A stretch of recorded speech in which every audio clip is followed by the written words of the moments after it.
Bienvenue dans Lueur Fauve, le podcast des âmes indomptables. Ici, on donne la parole à celles et ceux qui vivent autrement, par choix, par passion ou parce que la vie les y a poussés. Pour cette saison 2, on s'est posé dans un lieu où on se sent bien, le salon Cosy de la Villa Georges à Rochefort. Aujourd'hui, c'est moi, Fiorine, qui t'emmène dans cette rencontre. Aujourd'hui, dans Lueur Fauve, on reçoit Blanche Modestus. Tu es donc vétérinaire. Tu es originaire de Ans-sur-Lez. Tu as 27 ans. Pour le moment, tu es en Belgique, mais sinon, tu vis sur un bateau dans les Caraïbes. Blanche, bonjour. Bonjour Fiorine. Comment tu vas aujourd'hui ? Ça va très bien, merci et toi ? Ça va très bien aussi. Je suis contente de te recevoir dans ce podcast parce que tu as un profil pour le moins atypique. Avant d'en arriver à cette histoire de bateau dans les Caraïbes, on va peut-être reprendre un petit peu tout depuis le début. On va remonter le fil. Je disais, tu es vétérinaire. C'est quoi ? C'est un rêve d'enfant d'être vétérinaire ? Alors comme beaucoup de gens qui ont fait vétérinaire, oui, c'est un rêve d'enfant. Je me suis jamais vraiment posé la question de ce que je voulais faire. En fait, ça a toujours été un peu évident. On me demandait depuis que je suis petite, qu'est-ce que tu veux faire ? Je veux être vétérinaire. Et, un amour des animaux depuis toujours ? Ouais, et je pense, je suis quelqu'un de très empathique aussi, et je me suis toujours mis un peu à leur place, et je me suis dit, je vais essayer de les comprendre, puisqu'on ne peut pas discuter avec eux. Tu avais des animaux quand tu étais petite ? Oui, j'avais un chien. Ok. Qui a été... mes premiers souvenirs d'enfance, en fait, c'est avec mon chien. Et qui a vécu, du coup, presque 15 ans. Donc, je l'ai gardé pendant toute mon enfance et mon début d'adolescence. Et oui, ça m'a confortée dans cette idée, je pense. Qui s'appelait comment ? Elle s'appelait Camille. Camille, trop mimi. Donc, tu t'es lancée dans ces études de vétérinaire. Tu as fait ça où ? J'ai fait mon bachelier à Namur et puis mon master à Liège. Ok. Après ça, tu as travaillé un petit peu en Belgique, dans un cabinet ou J'ai pas travaillé en Belgique, non. J'ai travaillé d'abord dans le sud de la France, pendant 8 mois à peu près. Mm-hmm. Et puis après, il y a eu une autre histoire de bateau. Il y a eu cette fameuse histoire de bateau qui est venue assez rapidement, du coup, oui, c'est ça, ouais. Dans ton parcours. Justement, cette histoire de bateau, elle commence d'abord par une rencontre. C'est ça. Donc moi, j'avais jamais navigué avant de rencontrer mon compagnon, donc Clément. Qui lui travaillait quand on s'est rencontrés, donc il y a 7 ans maintenant, travaillait déjà sur les bateaux et avait déjà plein de projets relatifs à ça.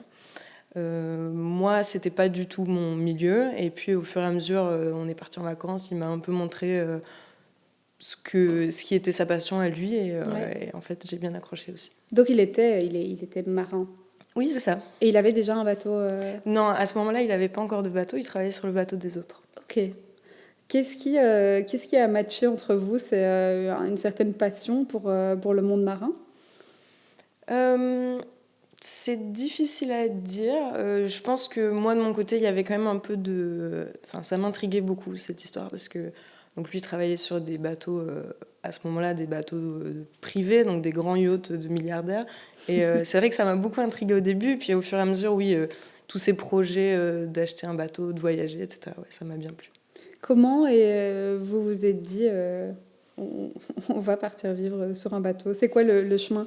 Vous êtes d'abord descendu dans le sud de la France, hein, c'est ça ? Non, en fait, on avait donc Clément a acheté son bateau en 2021. À cette époque-là, moi, j'étais toujours aux études, et donc je le rejoignais pendant les périodes de vacances scolaires où j'allais justement naviguer avec lui, faire aussi des croisières, etc. Et après ça, comme le bateau était dans le sud de la France, quand j'ai été diplômée, directement, je suis partie, j'ai cherché un travail dans le sud de la France, tout près. Ok, mais vous ne vouliez pas rester dans la Méditerranée ? Non. Pourquoi ? Qu'est-ce qui vous a en fait, le but, c'est vraiment le voyage. En fait, c'est vraiment ce qui nous a un peu poussé à là où on est aujourd'hui, c'est que on avait tous les deux des envies de voyage et de découvrir plein d'autres choses. Donc voilà, on est parti de France, on a traversé du coup la Méditerranée, et on a décidé de traverser l'Atlantique. À deux. À deux, oui. Alors toi, je suppose que tu as dû acquérir des compétences que tu n'avais pas du tout jusque-là. Exact. Comment tu as appris tout ça ? C'est vraiment c'est la pratique, quoi. Donc, c'est-à-dire que, comme j'ai dit, on est parti en vacances souvent. Et puis, une fois qu'il a acheté le bateau, c'est vrai que moi, j'étais très souvent à bord. Dès que j'avais du temps libre, en fait, je descendais dans le sud de la France et j'allais naviguer avec lui, justement pour apprendre tout ça. Et puis, et voilà, au final, ça s'apprend quand même assez vite. La Méditerranée, c'est une mer qui est assez imprévisible. Donc, ça apprend très vite. Ça t'apprend très vite, en fait, à être rigoureux dans ce que tu fais, à bien regarder la météo, à bien être sûr que tout est bien prévu, que tout est bien en ordre. Quand tu dis imprévisible, c'est dans quel sens ? En Méditerranée, par exemple, il y a, tu peux un jour... Le matin, tu as un temps magnifique où il n'y a pas de vent, et puis l'après-midi, il y a une méga tempête. Donc il faut vraiment toujours regarder la météo et être très attentif à tout ce que tu veux prévoir. Donc ça t'a un peu rodé ? Donc oui, moi ça m'a un peu rodé, et puis on a aussi beaucoup travaillé sur le bateau, donc on a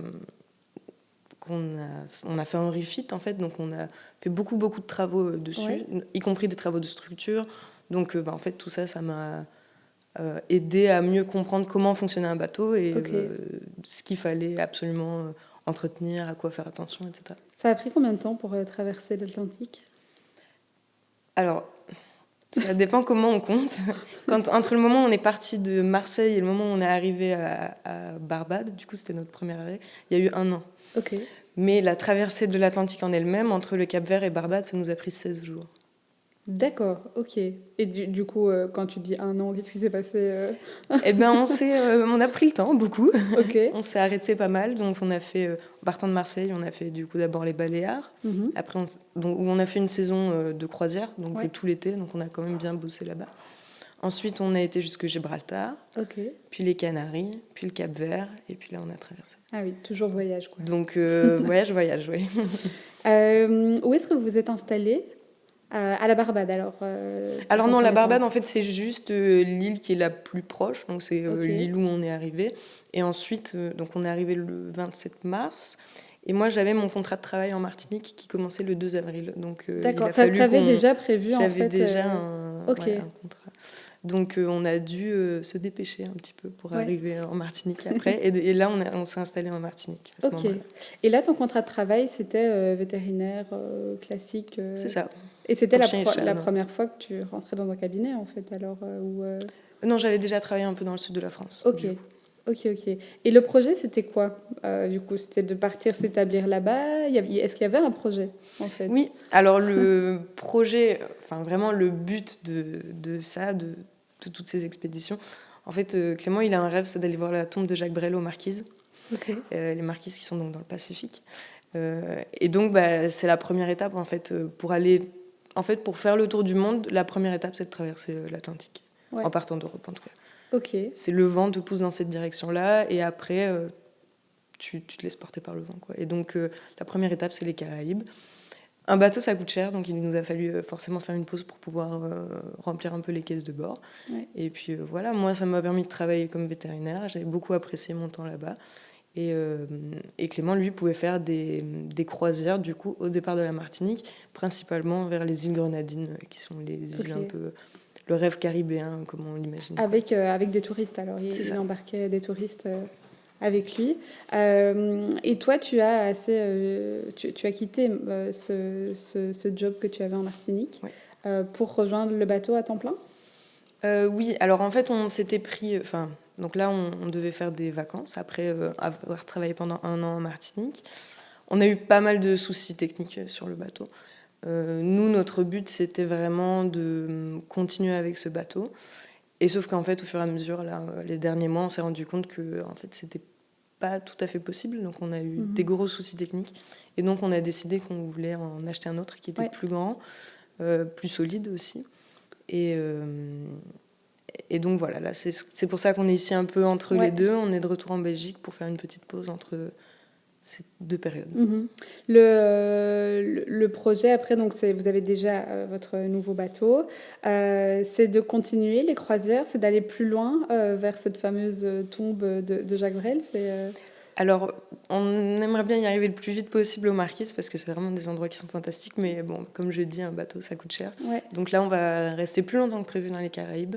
Et puis en plus, là, il y a plein de nouveaux projets qui sont en train de se mettre en place.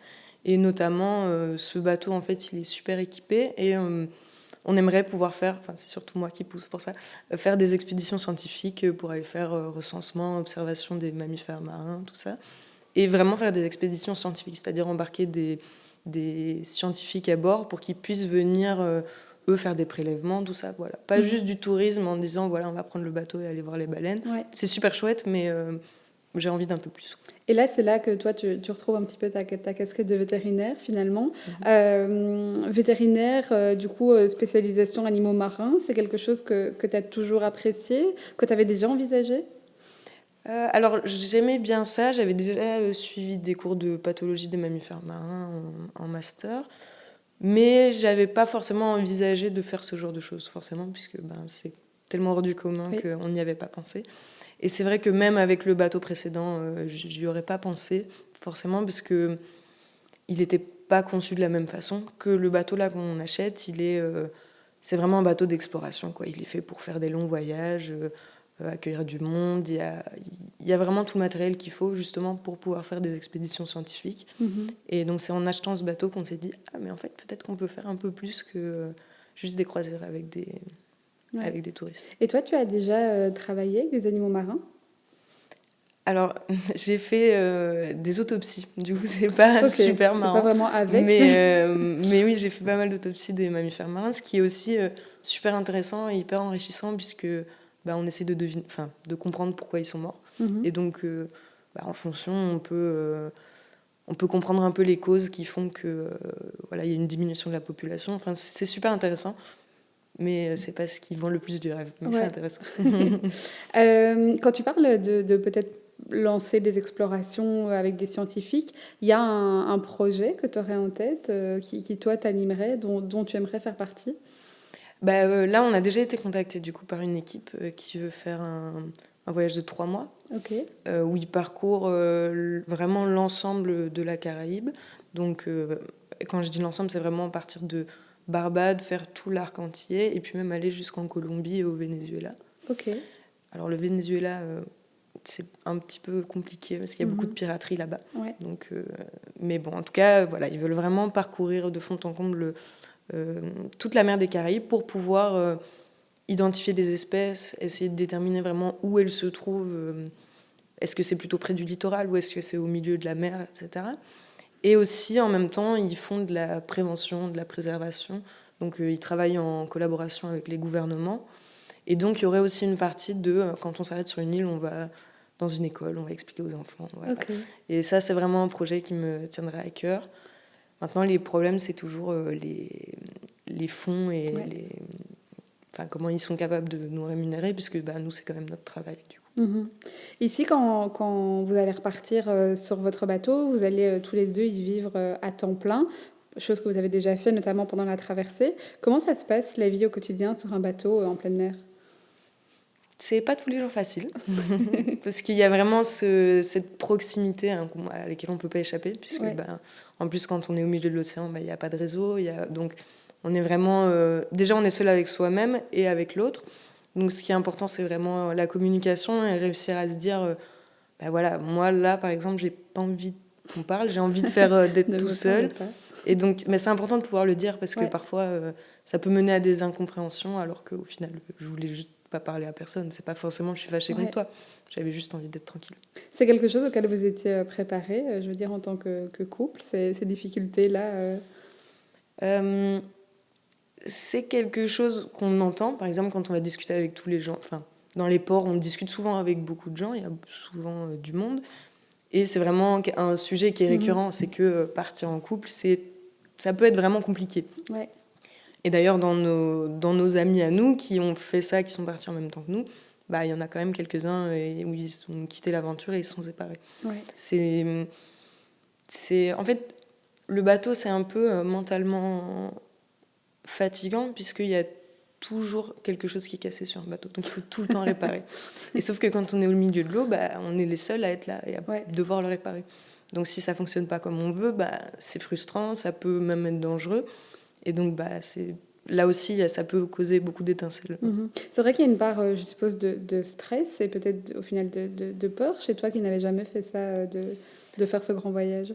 Alors oui, ouais, j'étais très stressée quand on était dans le sud de la France. Moi, j'ai quitté mon travail, donc j'ai démissionné pour pouvoir partir justement.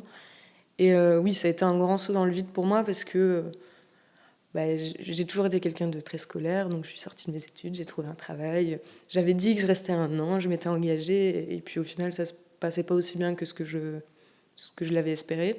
Et j'ai quand même eu du mal à partir et à me dire, voilà, on part pour d'autres aventures. Mais une fois que ça a été fait, ce qui m'a le plus inquiétée et stressée au début, c'était les trajets. Donc c'est-à-dire que la première fois qu'on est parti pour plus de 24 heures, c'était stressant pour moi. Ouais. Et puis après, il y a eu 4 jours. Et en fait, une fois qu'on a fait 4 ou 5 jours, on se dit, bon, ça va, je connais 4-5 jours, ou 10 ou 15, ça ne changera pas grand-chose. Qu'est-ce qui te stressait? C'était le fait que quelque chose se passe mal, qu'une tempête arrive? C'était ce côté-là? Ouais, c'était un peu ça. Ça ou même un problème technique au final, au milieu de nulle part, où on n'a pas de réseau, on n'a pas de communication. Voilà, c'est toujours un peu stressant. Maintenant, du coup, en fait, vraiment, on s'y habitue. Et là, le bateau qu'on avait, on le connaissait très bien. Donc, on savait que s'il y avait un problème, on était capable de gérer. Donc, au fur et à mesure, en fait, moi, c'était surtout mon inexpérience, je pense, qui me faisait être un peu stressée comme ça. Ouais. Puisque moi, j'avais l'impression au début de ne pas être capable de manœuvrer le bateau, par exemple, si Clément avait un problème. Ouais. Sauf qu'en fait, maintenant, je sais que oui, même s'il est malade, je peux quand même faire tout ça. Enfin, je peux me débrouiller. Trop chouette. Justement, on est revenu un petit peu en arrière. Qu'est-ce qui t'a fait te dire OK, let's go, on y va? Est-ce qu'il y a eu un déclic, un événement, quelque chose où tu t'es dit, c'est parti? C'était plutôt un ensemble de choses, en fait. Donc, on travaillait près de Toulon, dans le Var. Et déjà, donc, l'endroit est splendide, franchement. Mais on n'a pas trop accroché avec la mentalité de l'endroit. Okay. Donc, moi, où je bossais, je faisais 200 heures par mois. Et j'étais payée la moitié de mes heures, presque. Okay. Et en fait, je me suis rendu compte que ça, c'était pas normal. Que j'étais très fatiguée. En fait. Et au même moment, on faisait les travaux sur le bateau. Donc, c'est-à-dire que je travaillais mes 200 heures par mois. Mais dès que j'avais un jour de repos, je faisais 3 heures de route pour aller sur le bateau et aller travailler sur le chantier. Et sur le chantier, pareil, on a eu beaucoup de problèmes avec les gens là-bas. En fait, le chantier venait d'être racheté, donc ils étaient vraiment trop justes financièrement. Donc, ils nous ont fait payer des trucs qu'on avait fait nous-mêmes. Enfin, bon, bref. Et donc, tout ça a fait qu'on s'est dit, OK, en fait, là, à partir du moment où le bateau est à l'eau, on quitte tout et on s'en va. Trop chouette. Les projets que vous avez, que ce soit l'exploration, que ce soit continuer les croisières, etc., c'est quelque chose que vous imaginez toujours à deux? Enfin, je veux dire, votre couple aujourd'hui est toujours aussi solide et au point d'envisager toujours ces projets à deux? Oui, alors il y a eu des moments, typiquement en Martinique, où ça a été beaucoup plus compliqué, justement parce qu'à ce moment-là, on n'était pas ensemble. Et donc, je pense qu'il y avait aussi le stress entre les clients. Il y a quand même eu beaucoup de clients, beaucoup de croisières. Ce qui fait qu'il y avait quand même un haut niveau de stress. Et puis, comme je dis, il y a toujours quelque chose qui cassait sur le bateau. Mm-hmm. Donc, au retour de croisière, en fait, c'était un peu le stress de est-ce qu'on va réussir à avoir le bateau prêt à temps pour les suivants, tout ça. Ça a été un peu compliqué, mais justement, on a réussi à travailler là-dessus. Et là, justement, on se rend compte que en fait, ça nous soude encore plus que de rester chez nous, entre guillemets, dans un quotidien... dans une routine, quoi, à laquelle on n'est pas habitué. Qu'est-ce que ton entourage a pensé de ce choix? Alors, j'ai toujours été soutenue. Alors, je pense que mes parents, ça les a beaucoup inquiétés quand même, parce que eux connaissent pas du tout ce milieu-là, comme moi, je le connaissais pas avant. Mais ils ont toujours accepté mes choix. Ils ont jamais essayé de me faire comprendre que c'était trop dangereux, etc. Donc, pour ça, je les remercie. Et oui, souvent, ce qui revient, c'est « Ah oui, mais tu vis la vie de rêve ». Parce que c'est vrai que sur Instagram, c'est joli, tout ça, mais... Et je regarde pas du tout ce choix, mais c'est vrai qu'il y a des hauts et des bas, quoi. Oui, dans les faits, c'est pas si rose Voilà, que c'est ça. ça. Mais tu regrettes pas. Non, je regrette pas. On va peut-être passer sur ta casquette vétérinaire. Est-ce que tu te vois encore un jour être vétérinaire, je veux dire, d'animaux classiques, des chiens, des chats, ou bien maintenant tu penses avoir embarqué dans la vie marine? Non, chien-chat, ça me plaît toujours beaucoup. Je trouve que c'est une médecine qui est très intéressante. Déjà parce qu'il y a quand même, en général, les propriétaires sont quand même motivés pour leurs animaux. Donc ça donne des cas intéressants. Moi, ce que j'aime vraiment bien, c'est, voilà, j'ai ça, ça, ça, et qu'est-ce qu'il a cet animal, d'où ça vient, et essayer de comprendre, de se creuser un peu les méninges sur ce que ça pourrait être. C'est vraiment ça, moi, qui m'intéresse. Donc oui, je me vois tout à fait quand même refaire ça à un moment donné plus tard. Alors, je sais pas encore quand, mais en tout cas, oui, je pense que ça va me manquer quand même. Alors, quand on parle de voyages en mer, etc., on lit souvent toutes ces expéditions au changement climatique. C'est quelque chose que toi, tu suis un peu via peut-être ton compagnon. C'est quelque chose qui vous fait peur? Oui, c'est quelque chose qu'on suit quand même. Par exemple, typiquement, alors nous, on n'en est pas. Enfin, on le remarque pas nous de nous-mêmes, mais en discutant avec les populations locales, on le remarque. Par exemple, en Martinique, il y a beaucoup, beaucoup de coraux qui sont morts, ce qui n'était pas le cas il y a 10 ans, où c'était encore des récifs magnifiques, etc. Et donc oui, on suit ça de près, mais ça nous inquiète moins dans le sens où ben, on est mobile, quoi. Donc si vraiment il y a un moment, il y a un endroit qui devient pas vivable, entre guillemets, ou en tout cas où il y a beaucoup de conditions qui se dégradent, bah, nous, on est capable de bouger plus facilement que quelqu'un qui a une maison, quoi. Et vous qui avez un peu voyagé au final, je ne vais pas dire dans le monde entier, mais une petite partie quand même, l'impact du réchauffement climatique, vous le ressentez, comme tu le dis, sur les populations locales à différents niveaux peut-être, en fonction des îles sur lesquelles vous êtes allés? Oui, on va dire que ça se remarque pas mal dans les tropiques. Donc vraiment, par exemple, là, dans les Caraïbes, en discutant avec la population, on se rend vraiment compte qu'il y a quelque chose, enfin que ça change. Maintenant, par exemple, quand on était au Cap-Vert, bah, on n'a pas vraiment... Je pense que la sensibilité est pas la même. Il y a beaucoup plus de pauvreté. Enfin, c'est des îles qui sont vraiment très pauvres. Donc chez eux, en effet, on n'a pas eu vent de ça. Mais bon, il n'y a pas de raison qu'il n'y en ait pas non plus là-bas. Mais oui, c'est toujours assez intéressant quand même de se poser la question et de discuter avec les locaux qui, eux, voient un peu l'évolution. Et ouais, c'est intéressant. Quand tu parlais d'aller dans les écoles pour bah, voilà, aller voir les plus jeunes, etc., c'est dans ce côté un peu sensibilisation aussi? Oui, bien sûr, c'est vraiment lié au fait que la population des mammifères marins décline. Et donc, c'est essayer de faire comprendre aux enfants pourquoi et comment on peut y remédier. Donc, par exemple, bah, tout ce qui est pollution plastique. Il y a aussi un côté réchauffement climatique, puisque les populations de poissons changent, tout ça. Donc, c'est assez intéressant et je pense que les enfants sont plus réceptifs que ce qu'on pense à tout ce genre de problématiques. Comment est-ce qu'on fait pour sensibiliser à, bah, je pense par exemple au plastique dans les océans? J'ai l'impression qu'on se confronte souvent à des réflexions du style oui, mais c'est pas ma paille qui va changer quelque chose. Comment est-ce que toi tu te prépares? Tu es peut-être déjà prête à répondre à ce genre de choses? J'avoue que pas forcément, mais oui, moi ce que je peux dire, c'est qu'au milieu de l'Atlantique, on voyait des déchets, quoi. Alors qu'on est vraiment à des centaines de kilomètres des terres et on croisait quand même des déchets. Bon, après, on n'a pas rencontré des grosses mares de plastique, mais voilà, ça m'a quand même marqué. Et puis, sur certaines îles, bah, c'est vrai, typiquement au Cap-Vert, on retrouve qu'il y a quand même beaucoup, beaucoup de déchets dans l'eau, etc. Bon, après, comme je dis, eux, ils ont des problématiques qui ne sont pas les mêmes. Déjà, quand la problématique principale, c'est de savoir ce qu'on va manger le soir, bon, bah, c'est vrai qu'on s'inquiète un peu moins de savoir ce que va devenir son déchet, quoi. Tu parlais de piraterie du côté du Venezuela. C'est quelque chose auquel vous avez déjà été confronté? Non, heureusement. Ok. Non, on fait attention. On ne va pas dans les zones dangereuses, entre guillemets. Donc, typiquement, le Venezuela, on ne va pas s'en approcher trop, surtout avec le climat actuel où il y a encore plus de tensions. Non, on n'a jamais été confrontés, heureusement, et je touche du bois, j'espère qu'on ne sera jamais confrontés à ça. Le rêve de ton compagnon, c'est donc d'aller voir la tombe de Jacques Brel. Ton rêve à toi, c'est quoi? C'est une bonne question. Franchement, la Polynésie, ouais, c'est un endroit qui m'a toujours attirée. J'ai toujours... enfin, voilà, les grands lagons avec plein de poissons, tout ça, ouais, c'est vraiment un truc qui m'attire. J'ai vraiment envie d'aller voir à quoi ça ressemble. Et peut-être en termes d'accomplissement, je ne sais pas, est-ce que tu as un projet qui te tient à cœur et qui peut-être demande des finances voilà, qu'on n'imagine même pas, mais que si tu les avais, tu voudrais mettre en place?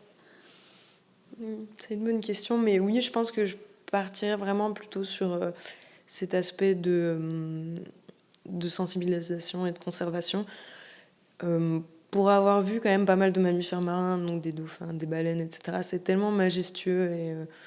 Et je pense que oui, si j'avais des fonds, entre guillemets, illimités, je verrais à fond pour ça et essayer de mettre des aires marines protégées, tout ça, je pense. Est-ce que quand tu as commencé tes études de vétérinaire, tu t'imaginais être là où tu en es aujourd'hui? Absolument pas. Non, à l'époque, déjà j'avais 18 ans. Comme je dis, moi je suis quelqu'un de très scolaire, donc il n'y avait pas de doute pour moi. Je faisais mes secondaires, après je faisais des études, et puis après j'aurais un travail. Alors j'ai toujours aimé voyager. Mon père voyage beaucoup, a beaucoup voyagé pour le travail, donc j'ai toujours été habituée à ça. Mais non, ça ne me serait pas venu à l'idée que je sois sur un bateau de l'autre côté de l'Atlantique. Non, ça c'est sûr. Oui, le hasard fait bien les choses au final dans cette rencontre avec ton compagnon. Est-ce que tu peux peut-être nous raconter un des souvenirs les plus forts que tu as vécu en mer? Oui, pour moi c'était... Alors j'avais beaucoup entendu parler quand on parle avec des marins plus expérimentés. Ils parlent souvent de cette euphorie du large que j'avais un peu du mal à comprendre. Et en fait, quand on est parti des Canaries jusqu'au Cap-Vert, on avait 5 jours de navigation. C'était pas une très grande nave. Donc, par exemple, entre Gibraltar et les Canaries, on avait mis 4 jours. Ouais. Ça s'était bien passé. Donc, voilà, j'en étais pas plus d'inquiet que ça.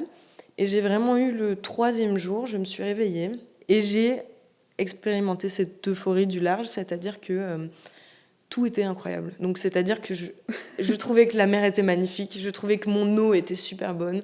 Vraiment, je m'extasiais de tout. Et ça, je pense que c'est vraiment un sentiment qui est... Mais c'est lié à quoi? Ça vient d'où? Eh ben, je sais pas exactement. Je pense que c'est un mix. Déjà, on n'a pas de téléphone, donc on n'est pas sur Internet, on n'a pas les notifications, on n'a aucune nouvelle du monde. Donc même s'il y a des mauvaises nouvelles, elles ne nous atteignent pas. Et puis c'est peut-être aussi ce sentiment de liberté d'être là au milieu de l'eau et d'aller où on a envie d'aller.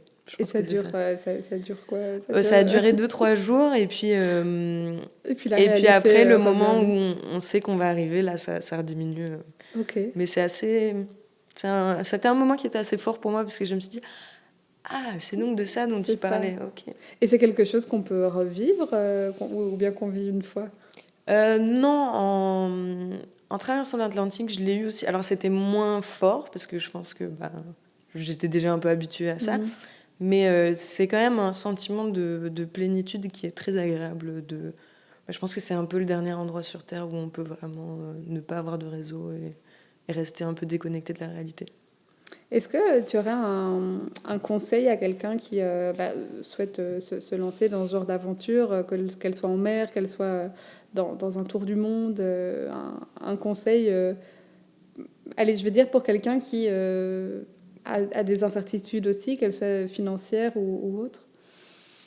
Mon conseil, et Jacques Brel le disait aussi, c'est que le plus dur, c'est de partir. Ouais. Une fois qu'on est parti, en fait, on trouve des solutions. Alors, c'est vrai que nous, on a quand même beaucoup de chance. On a des familles... Enfin, on n'est pas dans le besoin, quoi. Donc, si vraiment on a un problème, on sait qu'on peut compter sur nos familles. Donc, c'est vrai qu'on a quand même un filet de sécurité. Mais oui, le plus dur, c'est de partir. Moi, quand j'étais dans ce travail dans le sud de la France, j'avais l'impression que partir, c'était vraiment... c'était vraiment dur pour moi, alors qu'une fois qu'on était parti, c'était génial. Ouais. Mais, et sinon... comme conseil, il faut quand même bien prévoir les options, les plans B qu'on peut avoir, quoi. Parce que par exemple, moi, en étant vétérinaire, je sais que aux Caraïbes, sur les îles françaises, je peux trouver du travail. Même en Polynésie, je peux trouver du travail. Donc voilà, c'est ça qui nous permettait aussi de partir un peu plus sereinement. C'est s'assurer de pouvoir générer au final de l'argent, même en chemin. C'est ça. Parce que, par exemple, il y a beaucoup de navigateurs qui arrivent en Martinique et qui ont mis toutes leurs économies dans un bateau. Et quand ils arrivent là-bas, on en voit beaucoup. Ils ont juste plus d'argent, ils n'ont pas de compétences particulières, donc ils ne trouvent pas de travail. Et en fait, ils se retrouvent à vivre vraiment sur une prison flottante où ils peuvent plus rentrer chez eux en avion parce qu'ils n'ont pas l'argent. Ils sont bloqués là. Donc en fait, il faut vraiment prévoir, quoi. Faut pas juste dire « allez, je claque tout et j'y vais ».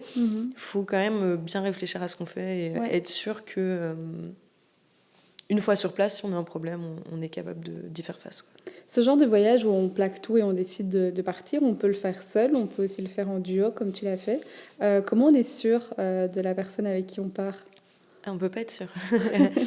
On peut pas être sûr. Ça se fait. Enfin, voilà, ça se fait un peu.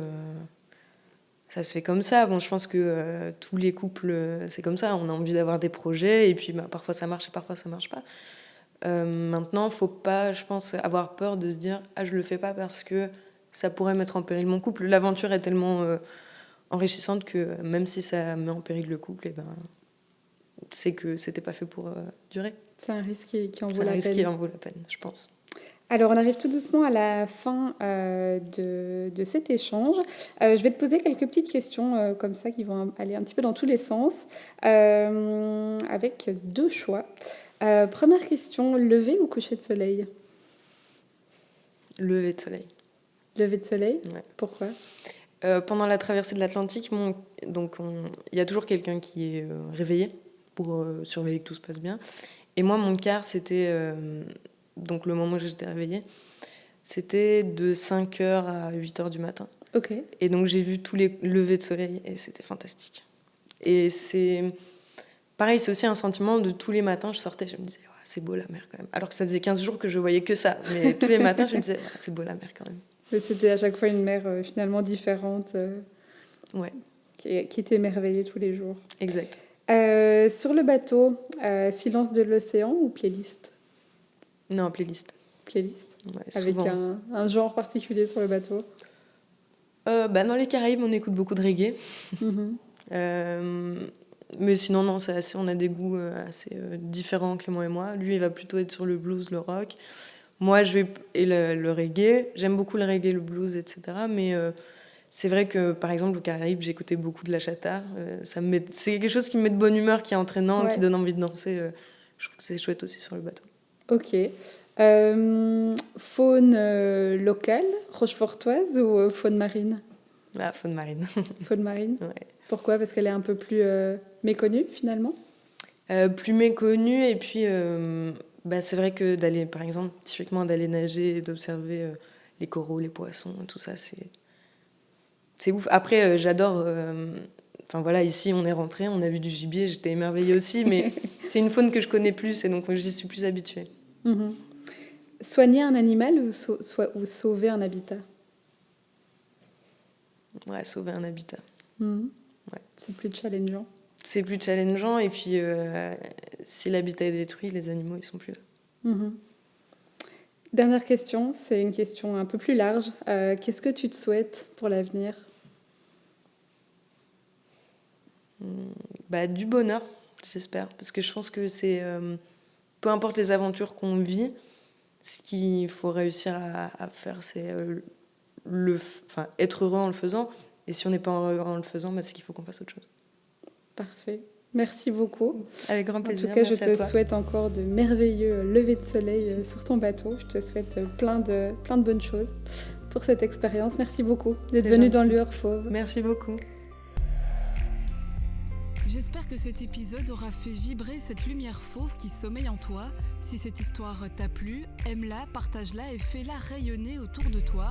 Retrouve-nous sur toutes les plateformes de podcast ainsi que sur la chaîne YouTube de Ma Télé. Et si toi aussi tu as une histoire à raconter ou que tu connais une lueur fauve dont l'histoire mérite d'être partagée, écris-nous à lueurfauve@matele.be.